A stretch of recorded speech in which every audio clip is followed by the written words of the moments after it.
আমাদের বাংলাদেশ অধিকার পার্টির পক্ষ থেকে এখন বর্তমান বাংলাদেশ ডেমোক্রেটিক পার্টির চেয়ারম্যান মোহাম্মদ আলমগীর সাহেব বক্তব্য রাখবেন।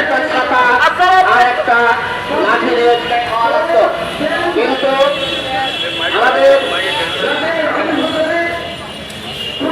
গত সরকার أعوذ بالله من الشيطان الرجيم بسم الله الرحمن الرحيم رب اشرح لي صدري ويسر لي أمري واحلل عقدة من لساني يفقهوا قولي।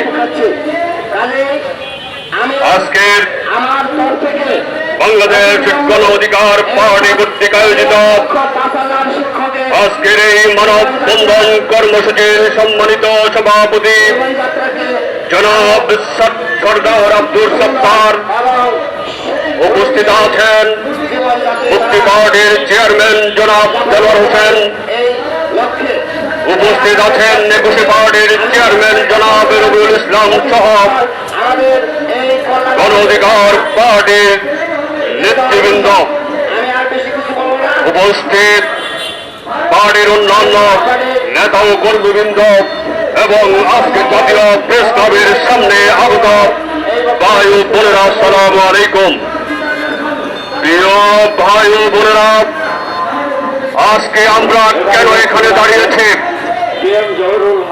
আজকে খুন, দর্শন, রাহাজানি, চিন্তায় ছুরির অরাজকতার প্রতিবাদে আজকে আমরা এখানে দাঁড়িয়েছি।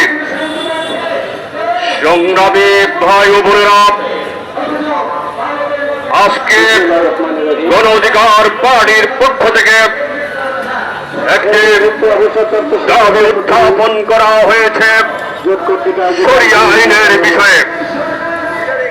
প্রিয় ভাই ও বোনেরা, আপনারা জানেন পৃথিবীর মহামানব, শ্রেষ্ঠ মানব, শ্রেষ্ঠ নবী, সর্বশেষ নবী হযরত মুহাম্মদ সাল্লাল্লাহু আলাইহি ওয়াসাল্লাম মক্কা থেকে যখন মদিনায় হিজরত করেন, মদিনায় গিয়ে উনি ইসলামী রাষ্ট্র প্রতিষ্ঠার ঘোষণা দেন। প্রিয় ভাই ও বোনেরা, আপনারা জানেন আজকে আমাদের দেশের মানুষের মধ্যে শরিয়া আইনের বিষয়ে একটা আতঙ্ক আছে, ভয় কাজ করে। প্রিয় মুসলমান ভাই ও বোনেরা, আপনারা জানবেন আমরা এই প্রেস ক্লাব আসতে চাই না, আমরা সরকারকে মেসেজ দিতে চাই গঠন হয়েছে শরিয়া আইন ভয়ের কিছু নেই, শরিয়া আইনে আতঙ্কের কিছু নেই। আপনারা জানেন আমাদের পবিত্র কোরআন হচ্ছে মানব জাতির জন্য কমপ্লিট কোড অফ লাইফ। এটা হচ্ছে একটি পূর্ণাঙ্গ জীবন বিধান। কিভাবে রাষ্ট্র চলবে, কিভাবে সমাজ চলবে, কিভাবে অর্থনীতি চলবে, কিভাবে সমাজনীতি চলবে, কিভাবে রাষ্ট্র পরিচালিত হবে, সকল বিষয়ের নির্দেশনা মহান রব্বুল আলামিন পবিত্র কোরআনে দিয়ে দিয়েছেন। আপনারা জানেন যে আমাদের মহানবী সাল্লাল্লাহু আলাইহি ওয়াসাল্লাম মদিনা ইসলামী রাষ্ট্র প্রতিষ্ঠা করার পরে, শরিয়া আইন চালু করার পরে মাত্র 3টি বিচার কার্যকর করেছিলেন। তার একটি হল একজন সম্ভ্রান্ত মহিলা চুরি করার দায়ে তার হাত কেটে দিয়েছিল, একজন ডাকাতের এক হাত এক পা কেটে দেওয়া হয়েছিল, এবং জেনা করার জন্য, ব্যভিচারের জন্য একজনকে পাথর মেরে হত্যা করা হয়েছিল। মহানবী সাল্লাল্লাহু আলাইহি ওয়াসাল্লামের মদিনা রাষ্ট্রে এই বিচার প্রতিষ্ঠা হওয়ার পর দ্বিতীয় আরেকটি অন্যায় ঘটে নাই, অন্যায় সংঘটিত হয় নাই। প্রিয় ভাই বোনেরা, আপনারা বুঝতে পারছেন সুতরাং শরিয়া আইন মানুষের রক্ষা কবচ। শরিয়া আইন মানুষকে রক্ষা করবে, সমাজকে রক্ষা করবে, রাষ্ট্রকে রক্ষা করবে। শরিয়া আইন ভয়ের কোনো কারণ নেই। আপনারা জানেন আল্লাহর রাসূল মক্কা থেকে মদিনায় যখন হিজরত করেন, আল্লাহর রাসূলের সফর সঙ্গী ছিলেন মাত্র 70টি পরিবার। অথচ মক্কা বিজয়ের সময় 10,000 সাহাবী নিয়ে আল্লাহর রাসূল মক্কা বিজয় করেন। প্রিয় ভাই ও বোনেরা, এরকম কেন হলো? যেখানে 13টি বছর আল্লাহর রাসূল মক্কায় সংগ্রাম করে অল্প কিছু সংখ্যক লোককে আল্লাহর রাস্তায় আনতে পেরেছিলেন, অল্প কিছু লোককে ইসলামের পথে আনতে পেরেছিলেন, অথচ মদিনা রাষ্ট্র ব্যবস্থা প্রতিষ্ঠিত হওয়ার পর 8 বছরের মাথায় 10,000 সাহাবী নিয়ে বিনা রক্তপাতে মক্কা বিজয় করেন। প্রিয় ভাই ও বোনেরা, আমরা যখনই শরিয়া আইন চালু হয়েছে, যখন রাষ্ট্র ব্যবস্থা ইসলামের আলোকে প্রতিষ্ঠিত হয়েছে, তখনই মানুষ যাকে যাকে দলে দলে ইসলামের পতাকা তলে শরীক হতে থাকে, শান্তির পতাকা তলে শরীক হতে থাকে, রাষ্ট্র শান্তির রাষ্ট্র প্রতিষ্ঠিত হয়।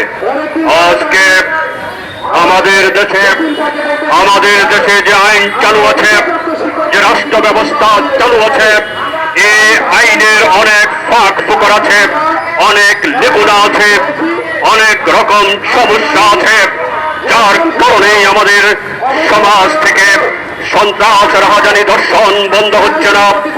প্রিয় ভাই ও বোনেরা, আপনারা জানেন সাম্প্রতিক রামিসা হত্যা, ধর্ষণ করে তাকে হত্যা করা হয়েছে, আসিয়াকে হত্যা করা হয়েছে, সেগুলোর নিম্ন আদালতে রায় দিয়েছে, তাদের ফাঁসির রায় দেওয়া হয়েছে। কিন্তু আমাদের দেশের আইনের ফাঁক ফুকরের কারণে রায়গুলো কার্যকর করতে, মৃত্যুদণ্ড কার্যকর করতে অনেক সময় লেগে যায়। সুতরাং কেন এটা হচ্ছে? এটা হচ্ছে আমাদের আজকে যে গণ অধিকার পার্টির দাবি, আজকে যে গণ অধিকার পার্টির ন্যায্য দাবি এবং বক্তব্য, সেটা হচ্ছে ব্রিটিশ আইন। 1860 সালে আমাদের দেশে দণ্ডবিধি আইন হয়েছে, আমাদের দেশে ফৌজদারি কার্যবিধি আইন হয়েছে 1898 সালে। এই আইনগুলো তথাকথিত ব্রিটিশ সরকারের আইন, শোষণ, শাসন, নিপীড়নের জন্যই তারা এই আইনগুলো তাদের মতো করেছে। সুতরাং আজকে সময়ের দাবি আইনগুলো পরিবর্তন করতে হবে। আপনারা জানেন যখন একটা জেলা জজ যখন একটা মৃত্যুদণ্ডের রায় প্রদান করে, তখন এই রায়টাকে কার্যকর করার জন্য সুপ্রিম কোর্টে পাঠানো হয় কনফার্ম করার জন্য, মৃত্যুদণ্ড কনফার্ম করার জন্য। কিন্তু সেই রেফারেন্সের জন্য মহামান্য হাইকোর্টে গেলে দীর্ঘ সময় সিরিয়ালে বসে থাকতে হয়, মাসের পর মাস, বছরের পর বছর। তারপরও আসামের মৃত্যুদণ্ড কার্যকর তাৎক্ষণিকভাবে মৃত্যুদণ্ড কার্যকর করা সম্ভব হয় না।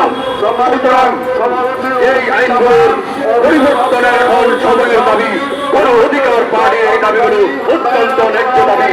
আমি সারা বাংলাদেশের আপামর মেহনতি মানুষকে আহ্বান জানাবো, যদি আমরা একটা শান্তির রাষ্ট্র প্রতিষ্ঠা করতে চাই, আমরা যদি একটি সুন্দর সমাজ প্রতিষ্ঠা করতে চাই, আমরা যদি শান্তিপূর্ণভাবে বসবাস করতে চাই, তাহলে আমাদেরকে শরিয়া আইনের মধ্যে আসতে হবে। শরিয়া আইনের আলোকে আমাদের দেশের ফৌজদারি আইনগুলো সঠিক করতে হবে, ফৌজদারি আইনগুলো আমাদেরকে ঠিক করতে হবে। প্রিয় ভাই ও বোনেরা, আপনারা জানেন আল্লাহর রাসূলের সময়, সাহাবায়ে কেরামের সময় যখন ইসলামী রাষ্ট্র প্রতিষ্ঠা হয়েছিল, তখন একজন যুবতী মহিলা তৎকালীন আরবের এক প্রান্ত থেকে আরেক প্রান্ত পর্যন্ত গভীর রাত্রে চলতে এসে হিন্দু পরিমাণ ভয় পেত না, এমন একটি সুন্দর শাসন ব্যবস্থা, রাষ্ট্র ব্যবস্থা, মানুষের জীবনের, মানুষের মর্যাদার গ্যারান্টি দিয়েছে ইসলাম। সুতরাং আজকে সময়ের দাবি, আমাদের বাংলাদেশে যদি এই শরিয়া আইনের আলোকে আইন করা না হয়, তথাকথিত ব্রিটিশ আমলের তৈরি করা ফৌজদারি কার্যবিধি এবং দণ্ডবিধি এখন যদি পরিবর্তন করা না হয়, তাহলে আপনারা যখনই মানুষকে ফাঁসি আদেশ দেন, ফাঁসি কার্যকর করেন, কোনোটাই আশানুরূপ ফল বই আনবে না, সমাজে শান্তি প্রতিষ্ঠিত হবে না। ভাই বোনেরা, আসুন আজকে গণ অধিকার পার্টির দাবির প্রতি একাত্মতা জানিয়ে, সমর্থন জানিয়ে আগামী দিনে বাংলাদেশের শরিয়া আইন প্রতিষ্ঠিত করার যে পদক্ষেপ, সেই পদক্ষেপ নেওয়ার জন্য আমরা বর্তমান সরকারের প্রতি দাবি জানাই, চাপ সৃষ্টি করি। আমরা এটা করতে পারলেই মানুষের অধিকার প্রতিষ্ঠিত হবে, মানুষের শান্তিপূর্ণভাবে বসবাস করতে হবে, জীবন চলাচল করতে পারবে, নারী এবং শিশুরা নিরাপত্তার বলয়ের মধ্যে থাকবে, কোন মানুষ তাদের দিকে চোখ তুলে তাকাতে পারবে না। সুতরাং আজকে এই সময়ের দাবির প্রতি আমরা বাংলাদেশ ডেমোক্রেটিক মুভমেন্ট সম্পূর্ণ সমর্থন জানিয়ে এবং আগামী দিনে আরো বৃহত্তর কর্মসূচি আহ্বান করা হবে। সেই সকল কর্মসূচিতে আমাদের সর্বাত্মক সহযোগিতা এবং সমর্থন থাকবে, এই আশাবাদ ব্যক্ত করে আমি আমার বক্তব্য এখানে শেষ করছি। আল্লাহ হাফেজ। বাংলাদেশ জিন্দাবাদ, গণ অধিকার পার্টি জিন্দাবাদ, বাংলাদেশ ডেমোক্রেটিক মুভমেন্ট জিন্দাবাদ।